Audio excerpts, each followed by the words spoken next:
too. That was, you just have the it factor. Let me explain who I am. I'm a scout-ish. You could call me a scout. I'm looking for people for my label. So what I do is I just go out to different churches and, try to figure out where the wasted talent is. Because, if you're singing in church, what is it going to do, Most artists started church anyways, like Billie Eilish, Beyonce, they all started in church. So, you're starting in church right now, right? You sang beautiful. Oh, thank you so much. But this is not going to take you anywhere, You're not going to get money from it. You're not going to get what you want. If you really want something in life, you got to get money, You got to be in the world, Yeah. So if you want that, for sure, right? You want all the money, you want to get better. Let's just say you want to get better, right? Fulfilling, more money and fulfilling. Just to feel the emptiness that you have, because I know at church, you just sing and that's it, Yeah, sure, why not? All you have to do is just sign right here, It's permanent, by the way. You can't. Okay. So right here? Yeah, right here. Right here, too.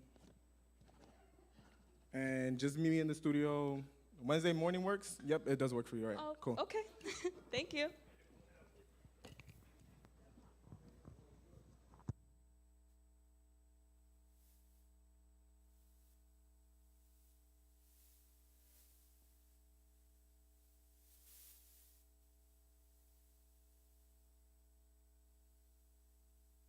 Found fame.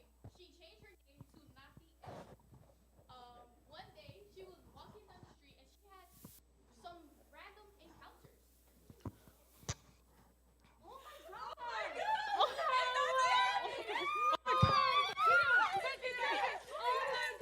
Wait, let me get a photo. Huh? Oh my gosh! I love you so much! I love you so much! Thank you so much. Thank you. I love you so much! Oh my gosh! Wow, that was an interesting surprise. Wow, so many things. Oh. Wow, keys to a car too. Wow, so many things and so many people that know who I am, yet I feel so much emptiness for some reason. Like, I have all these fans, I get all these people calling me, all these record deals, but I still feel empty inside. Like, I don't feel like I know who I am anymore. This is so crazy.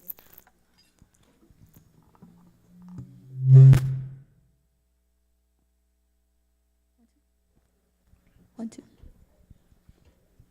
Nati N had all this fame and she had all this money and all these material things, but she felt like there was something missing in her life.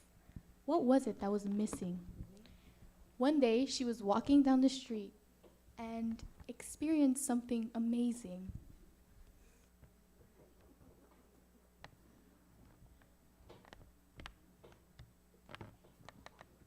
Are you Nathi N? Yes, I am actually. Hi, I've heard so much about you. How are you? You're like famous or something, right? Yeah, I'm doing good. Life is a lot.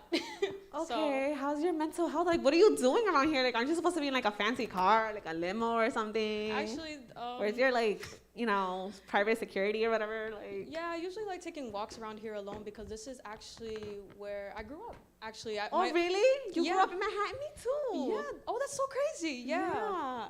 Do you like? How's your mental health? Like, you want a friend? You want to talk? I mean, yeah, Is everything I've actually okay? been feeling so empty recently since I got like all this fame. Like, I haven't been in contact with like any of my family members or like haven't been having like a spiritual connection now that I think about it. yeah. So yeah. Well, I'm Christian. As you can see, I'm just here, like, in nature, enjoying God's amazing work, reading the Bible. Were you ever Christian, or, like, do you know about God? Actually, I used to be a Seventh-day Adventist, actually. What? Yeah. No way. That's why I like taking strolls around here to, like, Really? empty my mind. Yes, actually. Oh, my gosh, I'm a Seventh-day Adventist as well. What That's so happened? crazy. Like, why? Actually, I got this record deal actually inside the church. So I thought, like, Wow. if I had all this money, it would, like, not only help my family, Yeah. but it would probably empty a void in me. But I guess it didn't. Like, I just felt so distant. Do you pray? Do you read your Bible? Or is, like, your spiritual not life anymore, actually. Like, I thought if I bought more things or, like, make more songs and get more awards, it would fulfill that, but I guess it didn't.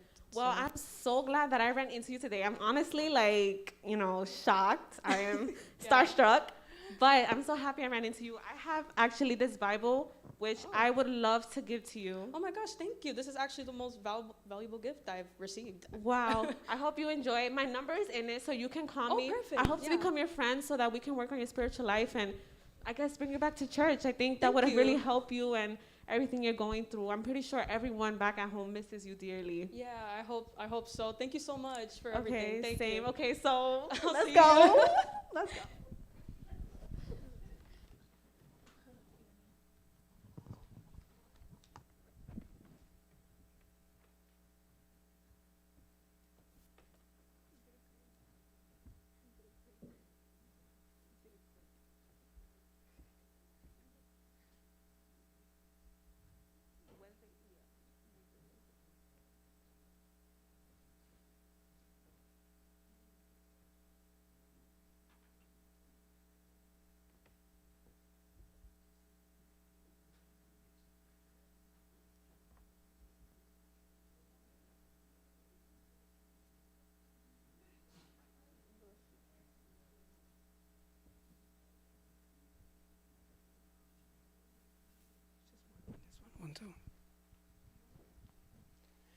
El programa se explica solo, ¿verdad que sí? Yo sé que fue en inglés y para los que no entendieron, comenzó con Natalia, una joven de la iglesia. La escucharon cantar, un promotor la firmó un contrato. Ella se llenó de fama, de lujos, de muchos fans y se olvidó de la iglesia hasta que se dio cuenta que sentía un vacío que no lo llena el mundo, no lo llena ni el dinero, ni la fama, ni nada. Entonces volvió a conectar con la iglesia. El motivo de este programa fue basado en ese versículo de Mateo 16, 26, que decía que de qué le vale al hombre, ¿verdad?, tener todo. El motivo detrás de este programa era enseñar la realidad en que nosotros vivimos. Ninguno de los que estamos sentados aquí podemos decir que el mundo no atrae, deslumbra. Había un programa que yo creo que lo volvieron a iniciar en MTV que se llamaba Cribs, y ese programa enseñaba las mansiones de los artistas, de los famosos, unas casas, unas mansiones preciosas. Me acuerdo yo que había una artista que tenía un closet que era como toda esa parte de aquí más todo esto aquí, una inmenso. Y yo sé que muchos de nosotros en algún momento dado, uno como humano dice, yo quisiera tener esto, yo quisiera tener aquello, yo quisiera tener un yate y todas esas cosas. Y a veces cuando uno lo logra, se da cuenta que no es nada, que uno no se lleva nada. Vamos a ver, siguiendo la línea de celebrando el African American Heritage, encontré un video que alguien me mandó donde aparecían 100 personas afroamericanas que eran o habían sido adventistas del séptimo día o se criaron en la fe adventista y hoy no están. No lo vamos a enseñar todo porque eran 100. Y ustedes se sorprenderán que hay gente que salió en ese video que yo dije, ¿qué? Eran adventistas, conocían el mensaje, no tenía idea. Así que 100 famous African American 7-day Adventists. Algunos de ustedes lo van a conocer. No puedo traducirlo, lamentablemente es en inglés. Maybe Vladimir can help me a little bit. If we pause. At the end. Okay. So vamos a ver. Hay un montón de gente aquí. Le voy a decir uno rapidito que quizás no salga. Ella que se ve aquí del grupo TLC. What's her name? T-Boss? No. ¿Cómo se llama ella? Bueno, ella recién volvió a la iglesia. Supe que se bautizó de nuevo. Chili. Thank you, Chili. Ella se llama Rashonda algo, pero el nombre artístico es Chili del grupo TLC. Ella recién volvió a la iglesia ahora, a la iglesia adventista, después de haber ganado fama. Creo que el grupo se ganó un Grammy, bueno, algo así. Ok, vamos a poner el video. Entonces ya hablaremos más. List of one-time Adventists includes. It's amazing how many famous black people are or have been Seventh-day Adventists. The list of one-time Adventists includes a U.S. president's grandfather, America's best authors, the world's fastest person, one of the greatest basketball players of all time, the most influential civil rights leaders, the greatest rap groups of all time, the father of rock and roll and other Grammy award-winning musicians, ingenious physicians, you name it. Their influence has spanned the globe and transformed our modern world. Without further ado, here are 100 famous blacks and their relationship to the Seventh-day Adventist Church. First, actors and producers. Kim Fields was born and raised in Harlem, and she attended Seventh-day Adventist churches during her youth. She does not currently practice the faith. Mark Brown graduated from Tacoma Academy and attends a Seventh-day Adventist church in Los Angeles. Clifton Davis earned theology degrees from Oakwood and Andrews universities, and for many years pastored Adventist congregations. Devon Franklin is a lifelong Seventh-day Adventist and an ordained minister. He is known for observing the Seventh-day Sabbath and other Adventist principles amidst the demands of Hollywood. Ananda Lewis joined NAPS, that's the National Association for the Prevention of Starvation, out of Oakwood University, on a mission trip to Ethiopia in 2002. She was baptized into the Seventh-day Adventist faith on June 1 of that year. Dawn Lewis identifies as a Seventh-day Adventist and attends an Adventist church in the great year of 1967 and 1968. Now we go to athletes. DeAndre Ayton was born and raised in a Seventh-day Adventist family in Nassau, Bahamas, attending church each Sabbath. Usain Bolt was raised in a Seventh-day Adventist home. As a youth, he attended the Sherwood Content Seventh-day Adventist Church in Trelawney, Jamaica. Ed Correa was born and raised a Seventh-day Adventist in Puerto Rico. He played in the MLB for almost 2 years, and he did not pitch on Friday nights or Saturdays. Grace Daly, her family joined the Seventh-day Adventist Church when she was 16 years old of the time, and I'm quoting from his autobiography. When I was about 10, a woman started going from house to house with religious books and Bibles. She was a Seventh-day Adventist, and when Mom was receptive, she came back again and again. When Mom became an Adventist, things got pretty tense for a while. Dad was deep in the Baptist church, active on all the committees. He and I both sang in the choir. Mom wanted the whole family to become Seventh-day Adventists. And for a few weeks we all did, except Dad. Johnson's sisters attended Oakwood University, and his mother is an Adventist to this day. Frank Hale Jr., lifelong Seventh-day Adventist. And he was, of course, the Oakwood College president, and through his activism, he did much to improve race relations in the church, and he was a pillar of the Adventist community in Columbus, Ohio, and the Allegheny West Columbia Union, and of course, is revered at The Ohio State University. Anna Knight, the daughter of the famed Newton Knight, who was the subject of the Free State of Jones movie, which people. The Adventists felt that we were living at the end of time, that the world was soon coming to an end. But they were the friendliest white people I had ever seen. Now to the educators. 5. Ben Carson is a lifelong Seventh-day Adventist and currently attends an Adventist church in suburban Maryland. Phil McDonald was born and raised a Seventh-day Adventist and attended Oakwood University. He currently attends church in the Los Angeles area. Ruth Temple converted to Adventism while a teenager, and in 1908 was a charter member of the Furlong Tract Church.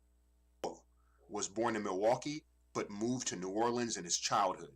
His father, Emile Giroux, was a one-time Seventh-day Adventist minister, and his mother, Pearl, was the church organist.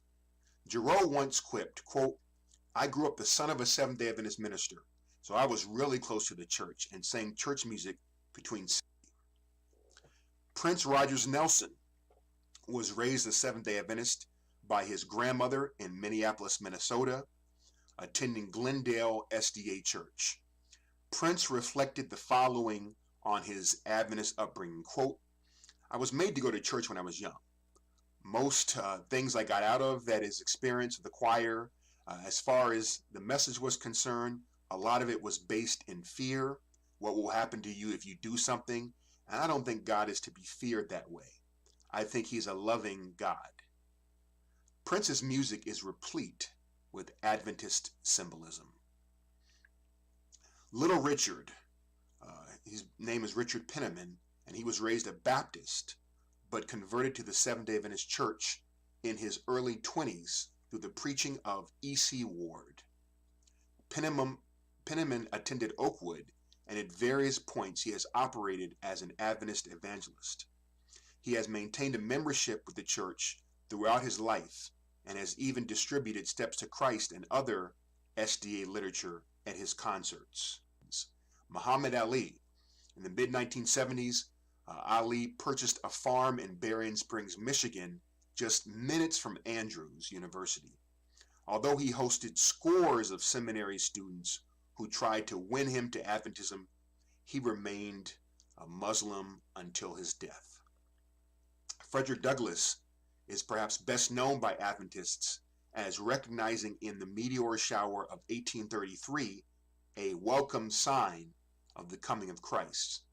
Of course, what is less known is that Douglass's oldest child and personal assistant for decades, Rosetta Douglass Sprague, joined the Seventh-day Adventist Church around 1892 and kept the faith until her death in 1906.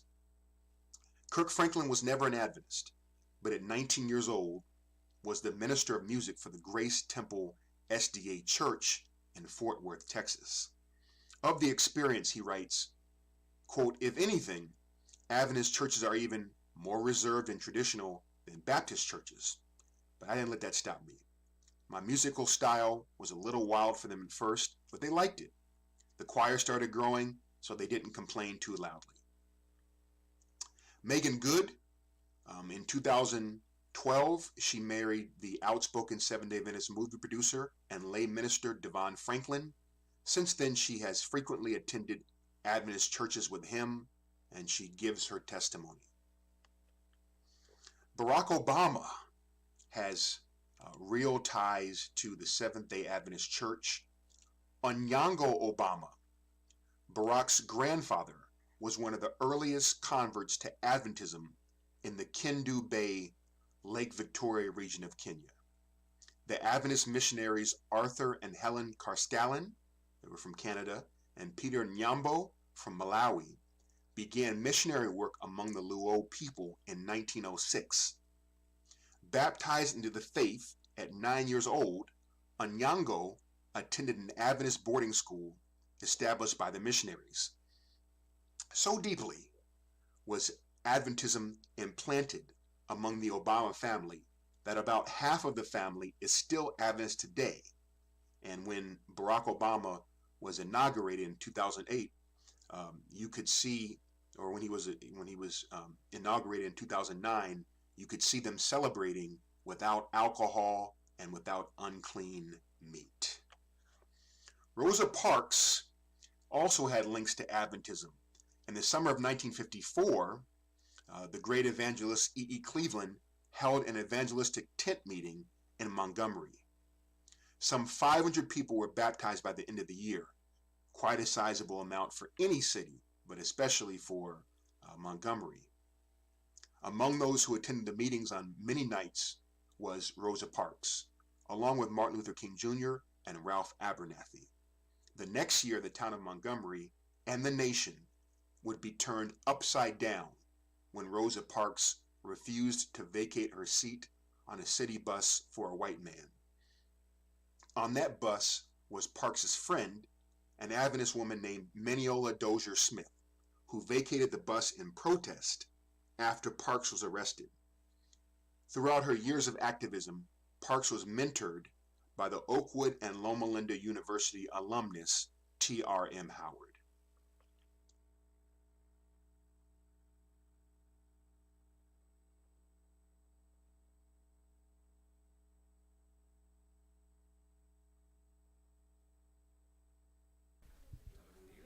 Uno no. ¿Ustedes conocen a alguna de esas personas? ¿Tenían alguna idea de que tenían raíces adventistas? Me sorprendió Malcolm X, me sorprendió muchísimo, ¿no? Sí, yo no tenía idea. Pero volviendo, vamos a atar los cabos, volviendo al versículo de Mateo. Ustedes se dan cuenta que toda esa gente famosa, algunos bastante famosos, con dinero, tuvieron raíces y conocimiento de la iglesia adventista del séptimo día. Es decir que por más que uno se vaya, siempre queda algo. Hay algo que se queda. Y yo le pregunto a gente que se ha ido de la iglesia, y hay algo del sábado, que aunque ellos estén trabajando los sábados, hay algo en su mente, esa semilla que se sembró desde pequeño, se queda. Es algo totalmente poderoso que solo el Espíritu Santo y el Señor hacen germinar en las personas. Yo espero que el programa de hoy les haya gustado, que hayan aprendido algo nuevo o hayan repasado algo que ya ustedes sabían. Que aunque tengamos lo que tengamos, lo único que nos puede dar paz es el Señor y la esperanza de que vamos a ir a morar en el cielo. Quiero también darle las gracias a Ellen. Este programa fue idea tanto de Ellen como mío, pero le quiero dar el crédito a Ellen porque nuestros jóvenes tienen un talento increíble. Solo con un versículo Ellen pudo hacer todo este programa. Así que felicito a los jóvenes de nuestra iglesia. Para terminar, vamos a pedirle a Aristides Rodríguez que nos despida en oración. Un momentito. Wait, brother, no. Lamento que el video no era en español para las personas que no entendieron y no podíamos traducir todo por razones de tiempo, lo que desean de cada persona. En algún otro momento lo haremos, pero vamos a terminar aquí. Sí.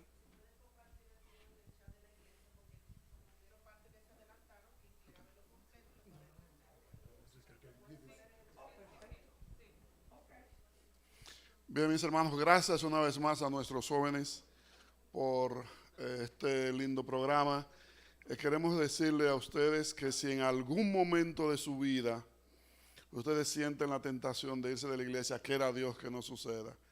Recuerden que no hay lugar tan lejos que ustedes se puedan ir que el amor de Dios no lo pueda alcanzar. El amor de Dios siempre va a estar ahí.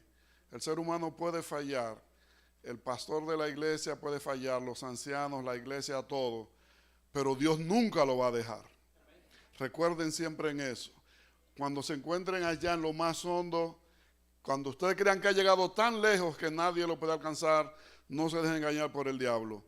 El amor de Dios está ahí. Nada más hay que clamar a Él y Él estará ahí enseguida trabajando en su favor. Vamos a ponernos de pie, vamos a orar y vamos a quedar despedidos en esta tarde. Padre nuestro que estás en los cielos, gracias te damos, Señor, por nuestros jóvenes. Gracias por el talento que tú les has dado. Gracias porque tú los mantienes en tu amor. Gracias porque ellos constantemente están trabajando para ti, porque están investigando, porque se están preocupando para que cada sábado nosotros podamos tener una sociedad de jóvenes. Que tu Espíritu Santo sea derramado sobre cada uno de ellos. Que tú los unjas, Señor, que tú tiendas un cerco de protección sobre ellos, de tal manera que el enemigo no le pueda hacer daño. Que al comenzar esta nueva semana, Señor, tu Santo Espíritu los pueda guiar. Lo encomendamos en tus manos. De nuevo las escuelas han de abrirse, las universidades, y ellos tendrán que enfrentarse al mundo. Permite, Señor, que tu protección sea con cada uno de ellos. Cuídalos, protégelos hasta aquel día en que podamos ver tu rostro e ir a morar contigo por toda la eternidad. Bendice esta iglesia y bendice todas las iglesias en el mundo entero. Aprovechamos, Señor, la oportunidad para pedirte por nuestros hermanos y por todo el pueblo de Ucrania. Que tu voluntad sea hecha. Señor, nuestra voluntad es que esto termine hoy. Sin embargo, no conocemos tus propósitos. Solo te pedimos que tenga misericordia, especialmente de los más débiles, de los niños, de las mujeres, de los ancianos. Que por favor vaya en ayuda de cada uno de ellos. Padre Celestial, al comenzar esta semana, que tu presencia vaya delante de nosotros. Nuestros planes están en tus manos para que tú los dirijas de acuerdo a tu santa y divina voluntad. Te lo pedimos y te damos las gracias en el nombre de Jesús. Amén. Amén.